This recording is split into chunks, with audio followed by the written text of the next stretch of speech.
자, 여러분들 선생님이 이번에는 개별적으로 채점을 해드렸고요. 틀린 부분에 대해서는 답까지 써드리지는 않았습니다. 여러분들이 이제 뭘 틀렸는지 한번 확인을 해보시고 개수는 뭐 그냥 하나당 3점 정도로 보시면 되겠습니다. 선생님 생각으로는 지금 여러분들이 3문제 이하로 틀린 사람이 있나요? 3문제 이하로 틀린 사람 없어요?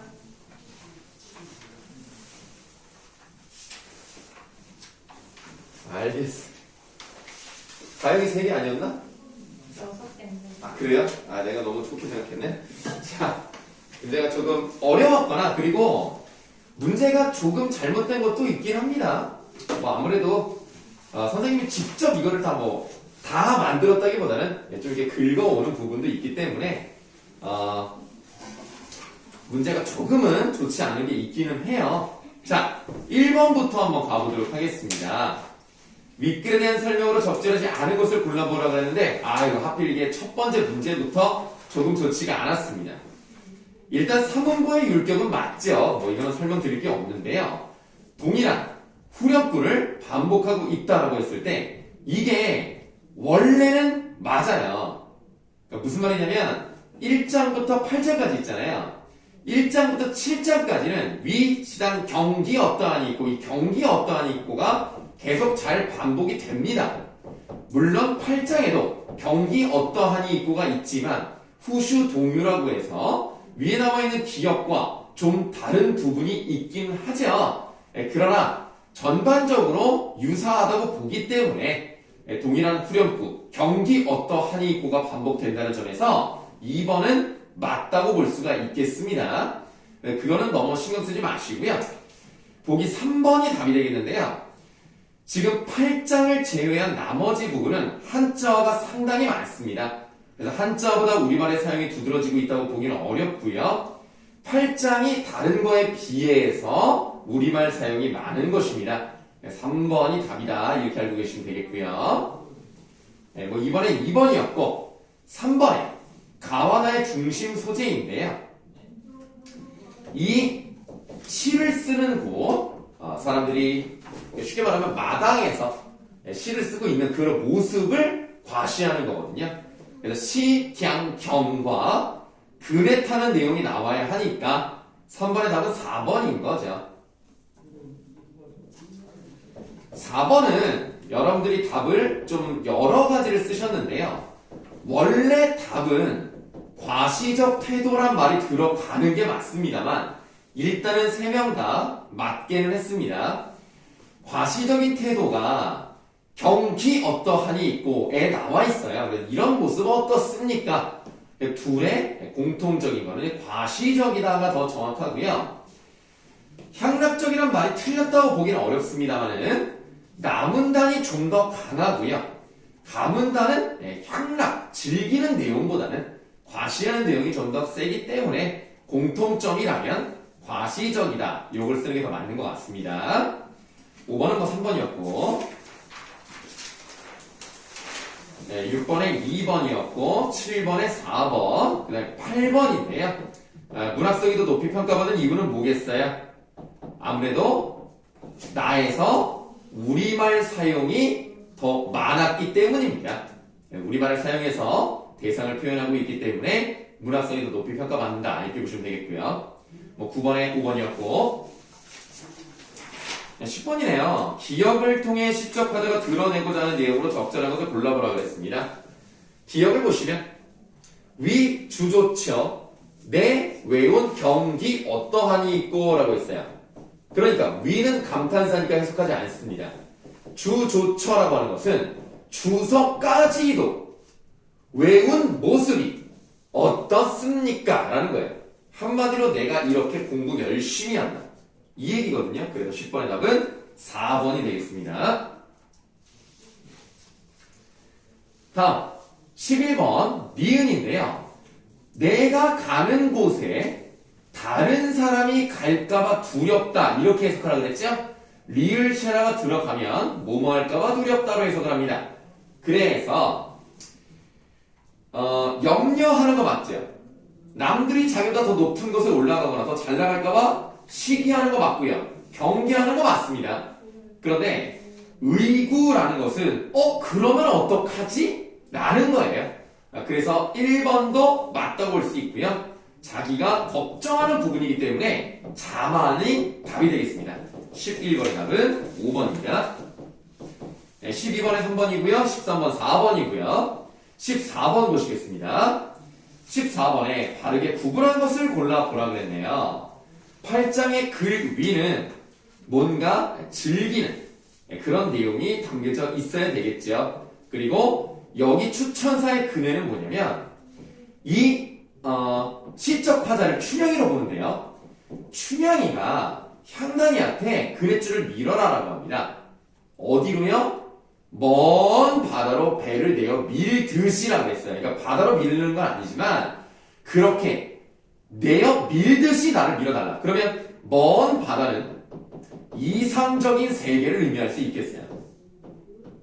그리고 이 다소 곳이 흔들리는 수양 버들나무와 베갯모에 놓이듯이라고 보시면 돼요. 베갯모라는 것은 옛날 베개는 원통형으로 생겼단 말이에요. 지금하고 다르게.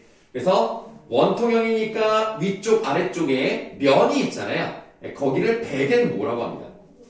그 베갯모에 놓이듯이 한 풀꽃 더미로부터 거기 술을 놨다는 얘기죠. 자잘한 나비 새끼 꾀꼬리들로부터 라고 되어 있는데요. 서연아, 수양버들 나무랑 풀꽃 더미랑 나비 새끼 꾀꼬리는 이 시에서 좋은 거예요? 나쁜 거예요? 나쁜 거. 왜 그렇게 생각을 했죠? 무로부터 어허. 하는 거니까. 그렇죠. 맞아요. 그것들로부터 아주 내어 밀듯이라고 되어 있기 때문에 얘네들은 아름다운 건 맞지만 이상적 세계가 아닌 현실의 세계를 상징하는 것이니까 여기서 벗어나고 싶은 거예요. 그래서 14번의 답은 2번이 되겠습니다. 일단 2번에 그리는 사대부의 풍류 생활을 의미하죠. 그네 타면서 즐기고 있으니까요. 그네는 현실로부터 탈피 맞습니다. 이걸 다르게 얘기하면 이상형에 대한 동경도 맞아요. 그런데 보기 3번에 그리는 초월적 세계에 대한 동경을 의미하는 건 아닙니다. 현실에서 즐기는 내용이기 때문에 그래서 3번은 답이 아니에요. 15번 다음 중 위조처 내 외월경 어띠하니 있고에 담긴 정서와 가장 유사한 것 다시 말하면 과시하는 거예요. 너희들은 범접할 수 없는 세상을 나는 살고 있다 뭐 이런 거거든요. 그래서 15번의 답은 1번이 되겠습니다.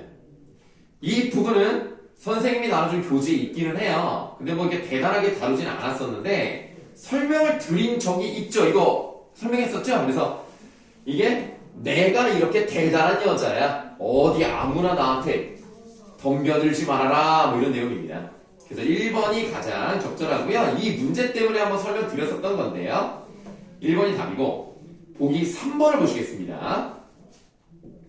삭풍이라면 아주 차가운 바람을 말합니다. 차가운 바람은 나무 끝에 불고요. 명월, 밝은 달은 눈 속에 찹니다. 그러면 계절적 배경은 겨울이겠네요.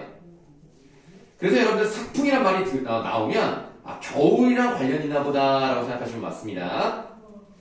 만리 변성에 일장검을 짚고 서서 긴 휘파람, 큰 한 소리에 거칠 것이 없구나 라고 하는 것은 나라의 경계를 지키고 있는 산의 대장부의 기계를 나타내는 부분입니다.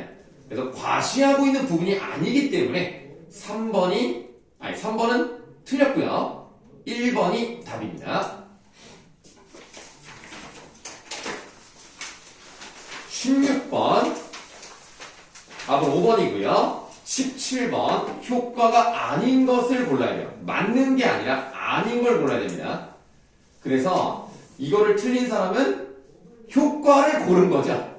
그래서 1번이 답이고 5번이 완전 반대니까 문제를 잘못 풀었던 것 같습니다.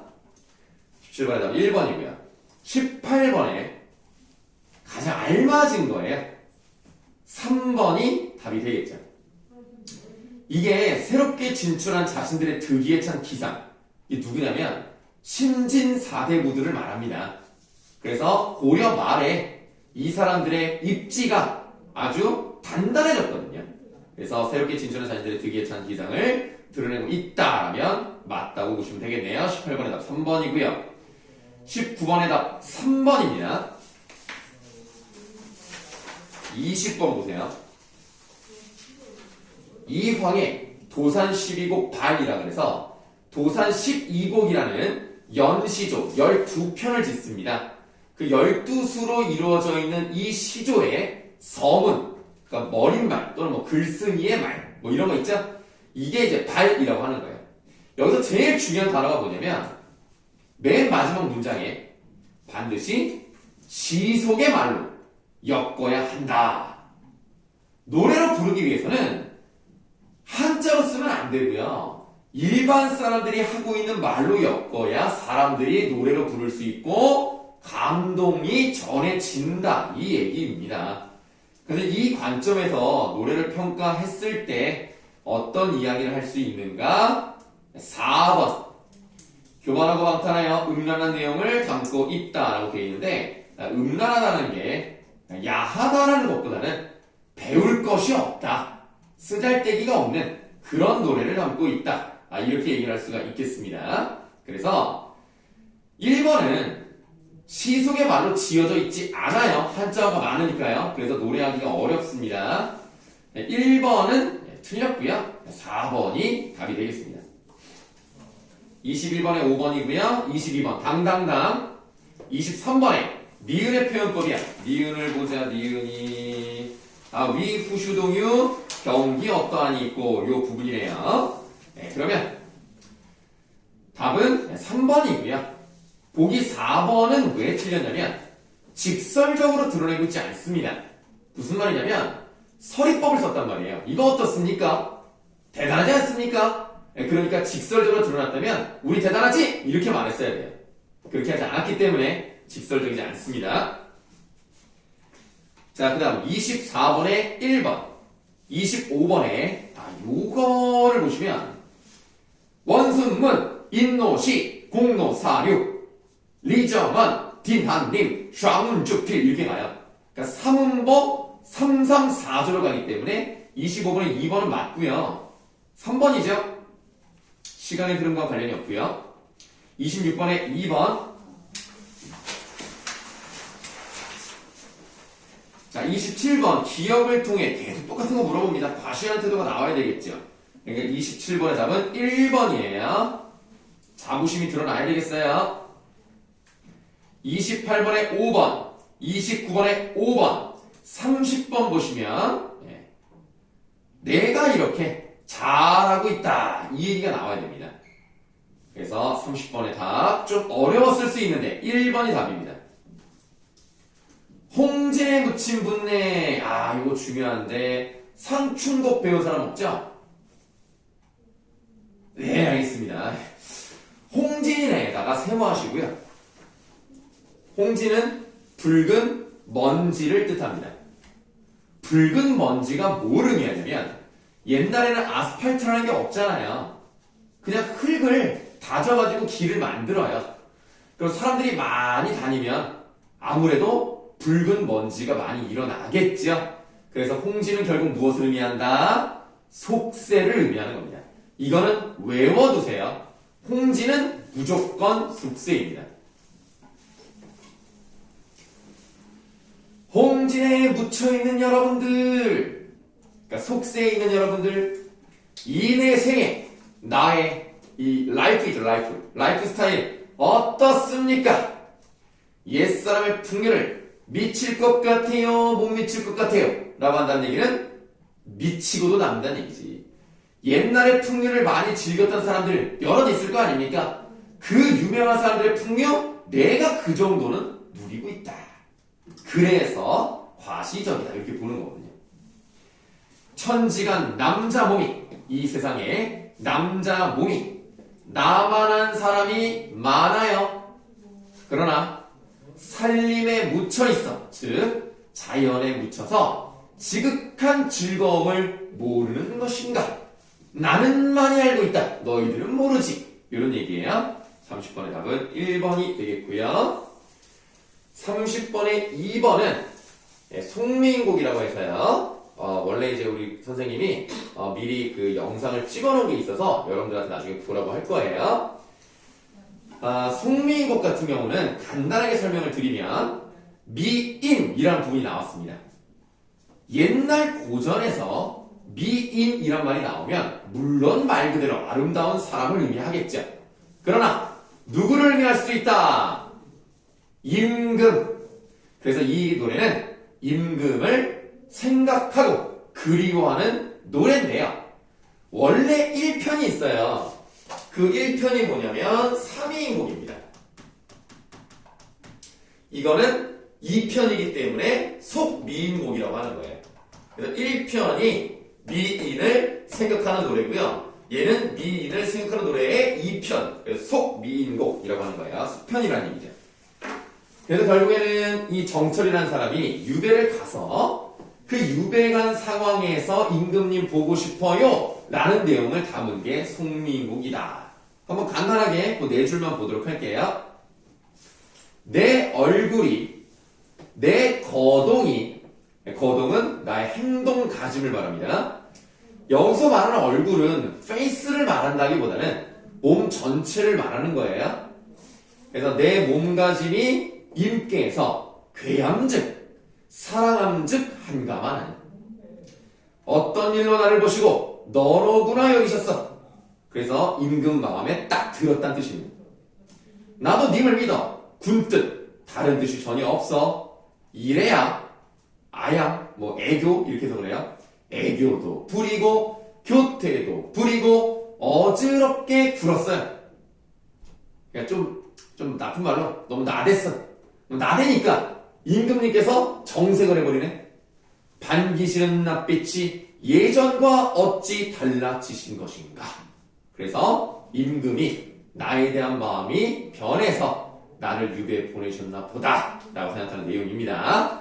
네, 송민곡과 삼인곡은 아주 중요한 작품이기 때문에 선생님이 나중에 보라고 하면 보시면 돼요.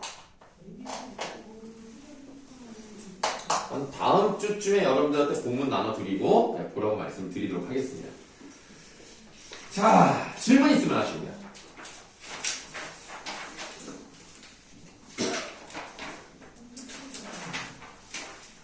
요즘 코로나가 많이 나오고 있어요. 확진자가 하루에 5만 6천 명 넘게 나오고 있습니다.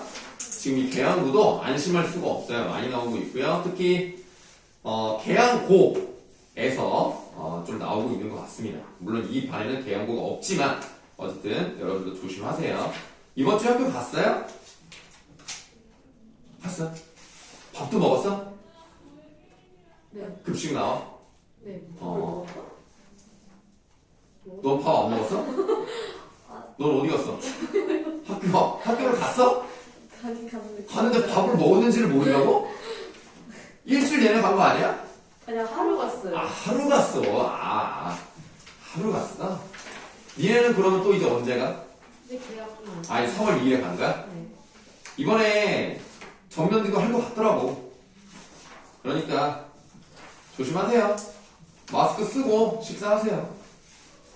그게 제일 안전할 것 같습니다. 자, 그럼 질문이 없으시면 이제 우리 저번 시간에 하다고 했었죠.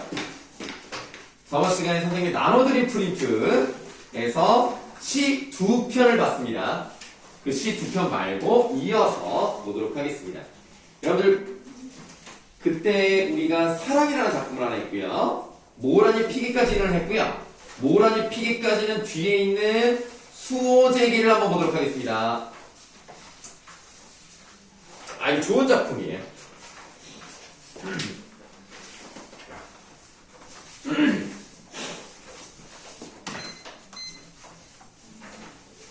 이제 페이지가 약간 섞여 있는데 저 뒤로 가시면 20쪽이라고 써 있는 부분이 수호제기예요.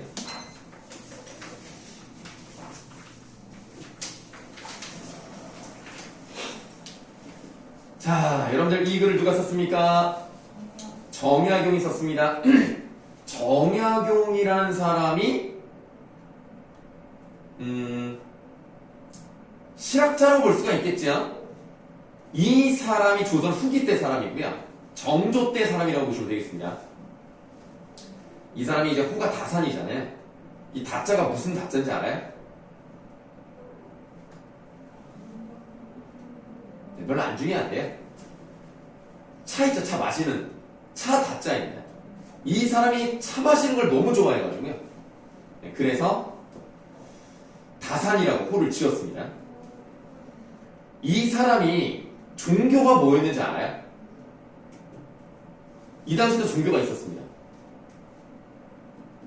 이 사람은 지금의 천주교를 믿었어요. 그리고 이 당시에는 천주학이라고 했습니다. 천주학을 믿은 사람들을 핍박한 게 있어요. 그래서 이 사람들이 어떻게 임금이 아닌 다른 신을 섬길 수가 있느냐라고 해서 유배를 갑니다. 지금의 포항 지역으로 유배를 가고요. 정약용의 형이 누군지 알아요? 정약전이라고 그 유명한 책 하나를 만들었는데 얼마 전에 영화로도 나왔는데 그 물고기 대백과사전. 알겠습니다. 자산어부라고 못 들어봤어요? 들어갔어요. 네, 자산어부를 쓴 사람이 정약전이고 정약용 둘째 형이에요. 삼형제인데요. 정약현, 정약전, 정약용입니다. 정약용 하면 우리가 또 유명하게 뭐 거중기를 만들었다든가 그런 걸로도 유명하죠. 이 사람이 수오제기라는 글을 썼어요.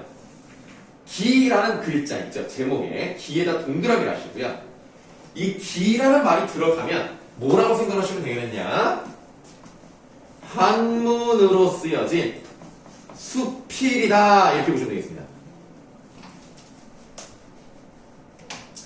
정확히 말하면 이 기라는 것은 어떤 사물, 어떤 대상 또는 어떤 뭐 추상적인 사고 이런 것을 통해서 이 사람이 어떤 것을 깨달았는지를 써 내려가는 글이다. 그래서 지금으로 따지면 수필과 같다 이렇게 보시면 되겠습니다. 한자어를 보시면 수오제기는 지킬 수, 나오, 집제. 그래서 나를 지키는 집이란 뜻이에요.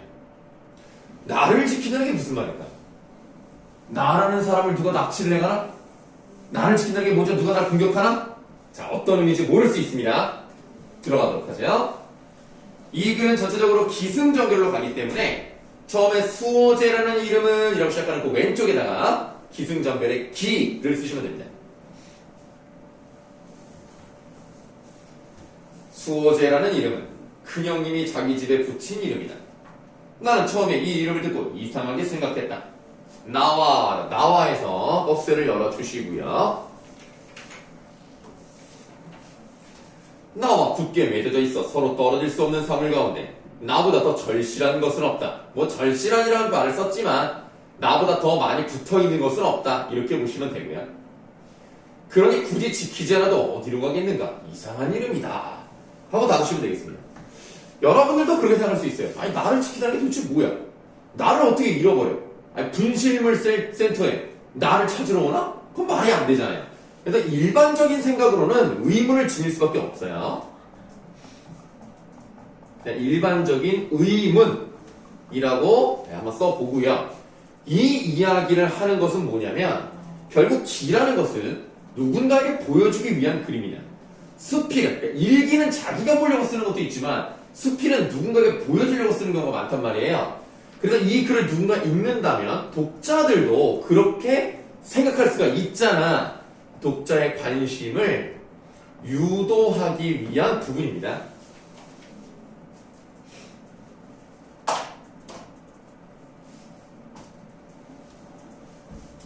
자, 기 부분이 벌써 끝났어요.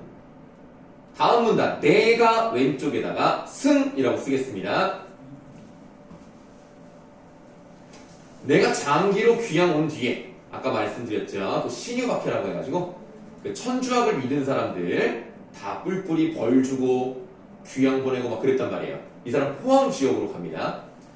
내가 장기로 귀양 온 뒤에 혼자 지내면서 곰곰이 생각해보다가 하루는 갑자기 이 의문점에 대해 대답을 얻게 되었다. 나는 벌떡 일어나서 말했다. 그리고 핵심되는 부분이 나옵니다. 밑줄. 천하만물 가운데 지킬 것은 하나도 없지만 오직 나만은 지켜야 한다라고 있어요. 곰곰이 생각을 해본다는 것은 그 문제에 대해서 성찰을 해본다는 얘기야. 자, 밑줄 친 부분에 그냥 요것부터 쓰겠습니다. 성찰을 통한 깨달음을 얻었어요. 그렇구나. 나라는 것만은 지켜야 되는구나. 그러면 우리가 밑줄 친 부분에서 나 하고 한자로 써있는 나 오자로 써있는 거예요. 나라는 그 부분에다가 동그라미를 칠게요. 그러면 가영아, 이 나는 뭘 말하는 것 같아? 나를 지킨다는 게? 정신 좋아요. 그거를 조금 다르게 표현해 볼게요. 그거를 본질적인 자아라고 볼 수가 있는 거예요. 좀 다르게 이제 뭐 구체적으로 구현을 하면 순수하고 근원적인 자아를 의미할 수 있습니다. 이게 여러분들 왜 중요하냐면 이게 여러분들 뭐 교과서에 나온다 안 나온다 이걸 떠나서 수어제기는 원래 모의고사에 자주 나오고요. 다른 문학 작품도 보시면은 나가 두 가지가 나와요. 내가 꿈꾸는 본질적 자아가 있어요. 그런데 그렇지 못한 현실적 자아가 있습니다. 이 두 자아의 괴리감 때문에 고민하고 갈등하는 그런 내용이 많이 나오고요. 보통 윤동주 시에 잘 나와요. 자기가 꿈꾸는 어떤 모습이 있는데 그거를 현실에서 해내질 못하는 거야. 자, 쉽게 갑시다. 여러분들도 어떤 생각을 해요? 열심히 공부해야지. 놀지 말고 핸드폰 하지 말고 일단 숙제부터 하고 복습하고 그리고 늦게 자지 말고 일찍 자고 일찍 일어나서 하루를 준비하고 알차게 보내야지 라고 마음을 먹었는데 그날 밤부터 인스타그램 보고 재밌다. 30분 정도는 괜찮아. 근데 맞다 그것도 봐야 돼. 브이로그 막 보다가 벌써 시간이 2시가 됐네. 큰일 났다. 진짜 내일부터 일찍 자야지 하고 아침에 일어나 피곤해 힘들어 역시 늦게 자기가 힘들다 진짜 내일은 일찍 자야지 하고 이제 밤이 되면 갑자기 정신이 말짱해지면서 그래도 잠깐만 볼까? 맨날 이러지 않아요? 그러면 안 되잖아. 내가 꿈꾸고 있는 이상적 자아가 있을 거 아니야. 정말 학생으로서 정말 모든 걸 불태우는 그런 열정적인 학생. 근데 현실은 아니야. 그냥 주저앉아 있잖아. 그래서 본질적 자아를 지키는 게 어렵다는 얘기예요. 지금 그 얘기를 하고 있습니다. 자, 그 다음에 네 바틀에서 꺽쇠. 네 밭을 치고 달아날 자가 있는가? 밭은 지킬 필요가 없다. 내 집을 지고 달아날 자가 있는가? 집도 지킬 필요가 없다. 내 정원에 여러 가지 꽃나무와 과일나무들을 뽑아갈 자가 있는가? 그 뿌리는 땅속에 깊이 박혔다. 내 책을 훔쳐 없앨 자가 있는가? 성현의 경전이 세상에 퍼져 물이나 불처럼 흔한데 누가 감히 없앨 수 있겠는가? 내 옷이나 양식을 훔쳐서 나를 옹색하게 하겠는가? 천하에 있는 실이 모두 내가 입을 옷이며 천하에 있는 곡식이 모두 내가 먹을 양식이다. 도둑이 비록 훔쳐간 데에 한두 개 지나지 않을 테니 천하의 모든 옷과 곡식을 없앨 수 있겠는가? 그러니 천하 만물은 모두 지킬 필요가 없는 거죠. 받아보세요. 지금 이 부분은 왜 천하 만물을 지킬 필요가 없는지에 대해서 곰곰이 생각하는 부분입니다. 사실 생각을 해봐. 이 사람이 누구죠? 벌떡 일어나서 내 밭을 치고 달아날 자 이렇게 말했겠냐? 그게 아니라 그냥 성찰하는 과정을 말을 한 것처럼 표현했겠죠. 자, 지금 여기서는 자기에게 물어보고 자기가 대답을 했으니까 뭐라 그러는 거야? 자문자답을 했어요. 이렇게 자문자답을 통한 구체화를 하죠. 이런 거 다 지킬 필요가 없어. 없어지지 않는 거야. 다만 나라는 건 어때요? 나는 잘 지켜야지. 그 얘기를 하고 싶은 거죠. 그런데 오직 나라는 것만은 잘 달아나서 드나드는데 일정한 법칙이 없습니다. 나라는 것은 세속적인 이익, 유혹에 많이 흔들리기 때문이에요. 아주 친밀하게 붙어있어서 서로 배반하지 못할 것 같다. 잠시 살피지 않으면 어디든지 못 가는 곳이 없다. 이익으로 깨면 떠나가고 그러니까 뭐 돈 주면 잘못된 일도 할 수 있잖아. 위험과 재앙이 겁을 줘도 떠나갑니다. 뭐 누가 위협하고 그러면 변절하기도 하고 막 배신하기도 하고 그래요. 마음을 울리는 아름다운 음악 소리만 들어도 떠나가며 눈썹이 새카맣고 이가 하얀 미인의 요염한 모습을 보아도 떠나간다. 예, 아무래도 남자가 썼으니까 여성의 모습을 썼겠죠. 그래서 이 눈썹이 새카맣고 이가 하얗다는 것은 이 당시에 어느 미인의 조건이었습니다. 뭐 지금도 그렇죠. 예, 눈썹이 성성한 것보다는 좀 새까맣게 좀 예쁘게 일자 눈썹으로 잘 칠하고 이도 하얗게 뭐 라미네이트를 하라는 건 아니지만 예, 그렇게 하면 또 예쁘게 보이죠. 그런 모습만 봐도요 마음이 흔들린다는 얘기입니다. 한 번 가면 돌아올 줄을 몰라서 붙잡아 말려할 수가 없다. 그러니 천하에 나보다 더 잃어버리기 쉬운 것은 없다. 그 다음 밑줄 하세요. 어찌 실과 끈으로 묶고 빗장과 자물쇠로 잠가서 나를 굳게 지키지 않겠는가. 본질적 자라는 것을 실과 끈으로 묶을 수는 없겠죠. 다만 그만큼 철저하게 지켜나가야 된다는 것을 이렇게 표현했을 뿐입니다. 그거를 좀 이렇게 써볼게요.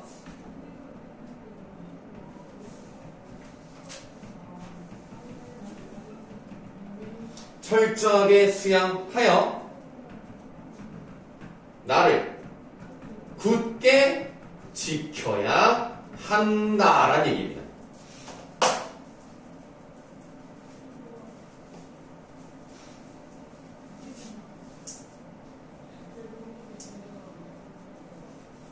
자, 여기까지가 승 부분이었고요.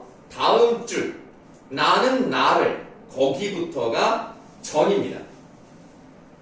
서연아, 나는 나를 잘못 간직했다라고 표현이 되어 있어요. 나가 두 번 나왔습니다. 맨 처음에 나와 있는 나는 어떤 나를 말해요? 진짜의 나. 그럼 가짜의 나는 뭐죠? 그러니까 내가 좀 헷갈려서 그래서 조금 다르게 표현해 줄 수 있어요? 그러면 보기를 드릴게요. 본질적 자아와 현상적 자아가 있다면 첫 번째 나오는 나는 둘 중에 뭐겠어요? 현상적 자. 네. 그래서 첫 번째 나오는 나에다가 세모하시고요. 네, 이거를 우리는 현상적 자아라고 얘기할 겁니다. 현상적 자아니까 어떻게도 말할 수 있냐면 세속적이고 나약한 모습을 가지고 있을 거예요. 우리 맨날 뭐 해야지 이러고 그냥 내일부터 다이어트는 내일부터 힘들지만 내일부터 계속 내일부터 하면서 그 내일이 또 내일이 되고 그러잖아요. 그런 나약한 그런 모습이 있잖아요. 그게 나고요. 두 번째 있는 나는 동그라미 하시면 되겠습니다. 이 나는 본질적 자아예요.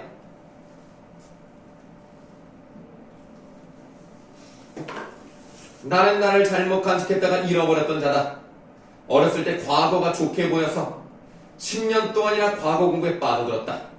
그러다가 결국 밑줄 처지가 바뀌어 라고 되어 있네요. 자, 박민서 앞뒤 문맥을 보시면 여기서 처지가 바뀐다는 말은 무슨 뜻일까요?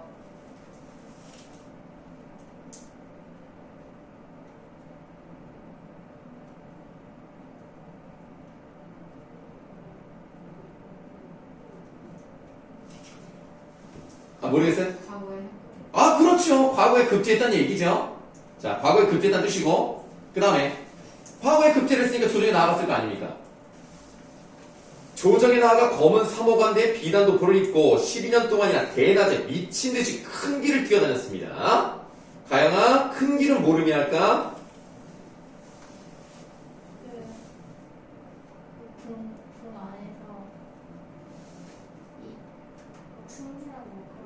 분 안에서 좋아요. 벼슬길, 요 정도로 보겠습니다.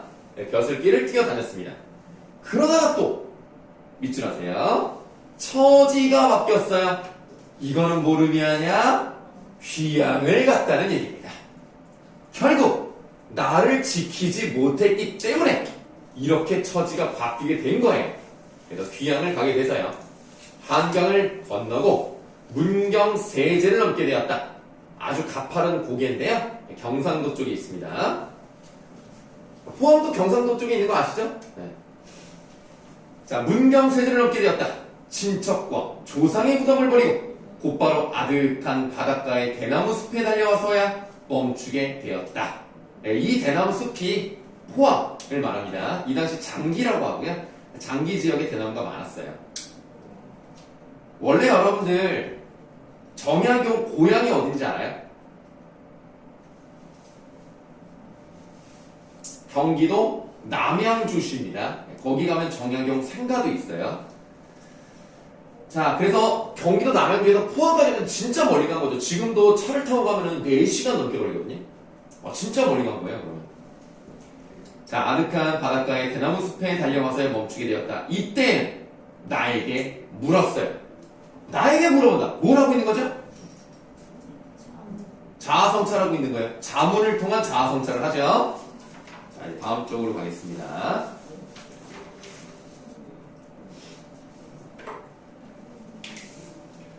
너는 이렇게 시작을 해요. 너는 해서 꺽쇠 한번 열어보세요. 너는 무엇 때문에 여기까지 왔느냐? 영혼아 도깨비에게 홀려서 끌려왔느냐? 아니면 바다 귀신이 불러서 왔는가? 네 가정과 고향이 모두 초천에 있는데 이 초천이 아까 말씀드린 남양주 왜 그 본바닥으로 돌아가지 않느냐? 닫아보세요. 별거 아니에요. 스스로 물어보고 있기 때문에 그냥 내면 반성 정도로 쓰겠습니다. 너는 왜 이렇게까지 되었니? 너 너무 본질적 자아를 놓치고 그냥 너 하나 잘 살려고 했던 거 아니니? 이런 의미로 보시면 돼요. 그러나 나는 끝내 멍하니 움직이지 않으면 돌아갈 줄을 몰랐습니다. 얼굴빛을 보니 마치 얽매인 곳에 있어서 돌아가고 싶어도 돌아가지 못하는 것 같았어요. 그래서 그래 본질적 자아야 너가 가면 어디로 가겠니? 이제 여기서 함께 머무르면서 현실적 자아와 본질적 자아를 일치시키고 살아가자 이 얘기입니다. 그래서 결국 붙잡아 이곳에 함께 머물렀어요. 본질적 자아를 찾았죠. 이때 둘째 형님 아까 말씀드린 정약전도요. 나를 잃고 나를 쫓아 남의 지방으로 왔습니다. 둘째 형님도 다음에 나와 있는 나에는 어떤 표시하시면 돼요? 동그라미 하시면 되겠죠? 본질적 자아를 잃고요. 그 다음에 나를 쫓아의 나는 정약용을 말하는 게 아니라 형님의 현상적 자아를 말하겠죠? 그거 세모하세요. 나를 잃고 나를 쫓아 남의 지방으로 왔는데 그래서 정약용은 동쪽 그러니까 동남쪽 끝으로 간 거고 형님은 흑산도로 갔기 때문에 서남쪽 끝으로 간 거예요. 네, 흑산도가 더 힘들었어요. 아주 정말 살기 힘들었습니다. 옛날에 나를 쫓아 남의 지방으로 왔는데 역시 나를 붙잡아서 그곳에 함께 머물렀다. 자, 이제 마지막 부분까지 왔습니다. 결이라고 쓰세요. 오직 내 큰형님만 나를 잃지 않고 나이다 동그라미 편안히 단정하게 수호지에 앉아 계시니 본디부터 지키는 것이 있어서 나를 잃지 않았기 때문이 아니겠는가. 이게 바로 큰형님이 그것이 수호제라고 이름 붙인 까닭일 것이다. 큰형님은 언제나 말씀하셨다. 아버님께서 내게 태현이라고 자를 지어주셔서 나는 오로지 내 태현을 지키려 했다니. 그러면 이 내 태현이라는 것은 어떻게 표시하면 돼요? 문맥상 동그라미 하시면 되는 겁니다. 이 태현과 본질적 자아는 같은 거예요. 예전에 말이죠 여러분들 선생님이 계양고 학생이었던 차태현이라는 학생을 가르쳤어요. 여러분들 알고 있는 그 차태현 아닙니다. 그 사람은 나보다 나이가 많아요. 차태현을 가르쳤는데 그 학생이 니네 혹시 그 작전력에 경의보궁이라고 알아? 그 삼계탕. 알겠습니다. 나 또 아는 줄 알고 좀 모르면 그냥 넘어갈게요. 그 집 아들이에요. 그랬다고요. 자, 다음. 자, 내 태연을 지키려고 했다네. 그래서 내 거실에다가 그렇게 이름을 붙인 거지. 하지만 이것은 핑계다. 형님이 이렇게 말하는데 건방지게 핑계라고? 핑계다 내마시고. 이게 무슨 뜻이냐면 형님은 아니 나는 내가 잘나서 본질적 자아를 지킨 게 아니라 아버님께서 그렇게 자를 지어주셨으니까 그 아버님 뜻을 잘 받아들이기 위해서 거실에다 붙였을 뿐이야 라고 말씀하신 거지 사실은 본질적 자아를 지키려고 노력을 많이 하신 분인데 요렇게 말씀을 하시네. 한다는 것은 겸손하게 표현한 것을 반어적으로 나타낸 말입니다. 그러니까 핑계라고 했지만 변명을 했다는 뜻이 아니고 또 겸손하게 또 그렇게 말씀하시네. 요 정도 의미예요.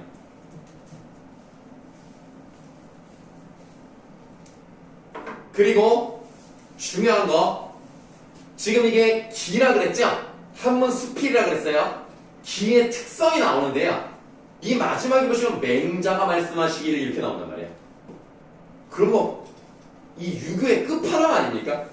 공자님, 맹자님 나오잖아요? 아무도 반박 불가야. 이분이 이렇게 말씀하시는데 누가 반박을 해? 그래서 마지막에 이걸 꼭 넣어줘요. 맹자가 말씀하시기를 무엇을 지키는 것이 큰가? 몸을 지키는 것이 크다. 여기서 몸을 지킨다는 것은 문맥상 나를 지키는 것과 같다고 볼 수가 있겠죠? 즉 본질적 자아를 지키는 것을 중요히 생각하는 것은 나만의 생각이 아니다. 맹자님도 그렇게 말씀하셨다 하면서 자신의 생각의 신뢰성, 내 말이 맞지? 타당성 이런 것들을 높여주는 부분이에요. 그래서 이런 거를 꼭 사용합니다. 뭐 주장이라고 하면 좀 그렇긴 합니다만 뭐 그냥 주장의 타당성, 신뢰성 이런 것들을 높이는 수단이 되겠고요. 이런 거를 좀 알아두면 좋아요. 기라고 되어 있는 부분에 마지막은 꼭 이렇게 끝나요.